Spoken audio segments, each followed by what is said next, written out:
What is brand? In my perspective, I think of it as DNA. Don't know how much you guys know about DNA. There's genotype and there's phenotype in your genes, right? We'll just think about that. So the DNA to me is it's a repository of potential.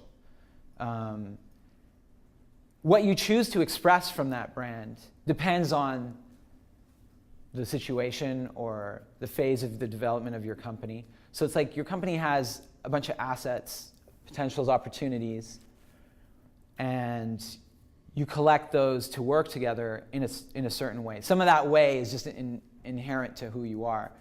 Some of that is conscious and strategic. This DNA permeates everything that you do, or it should. Well, actually it does. So when you write your marketing, you're going to do it in the way that you do it, and yourself is going to be somewhat represented in it. But if you do it consciously and strategically, you can make sure that maybe it's less personal and more adapted to the environment that you're in.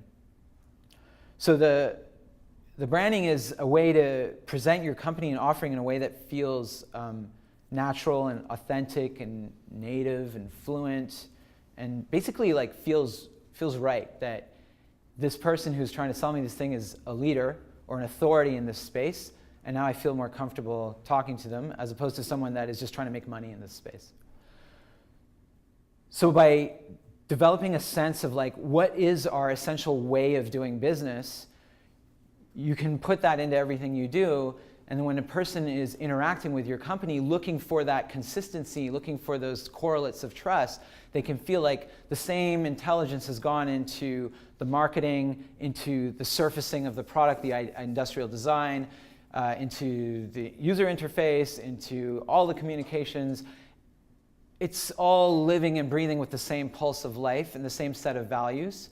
And so when you feel that there's a consistency to it, you can feel like this is more of a reliable company for me to interact with. If I give them my money, I can be more confident that it's going to deliver a good product, and maybe if the product breaks, then there's going to be a good customer service experience.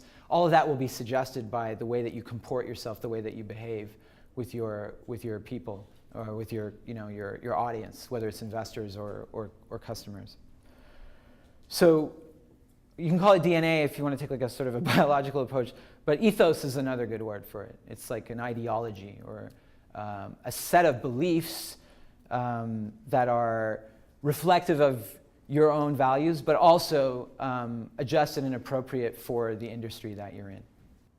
Number one, you want to give this defensive, empowered consumer accurate information. That's what they're looking for. And so your brand is the source of clear, accurate, honest information. If they don't feel that you're using that kind of language, that you're using hype, like we're number one, we're the best ones, you don't need to look anywhere else, then they can't rely on you to get the straight information. And then where are they going to get the straight information from? They're going to have to ask others, or if you're a new company, that information is not going to be around. So the first thing that they want to get from you is an accurate impression of what you're about, why you're doing it, and why this is valuable and good for them.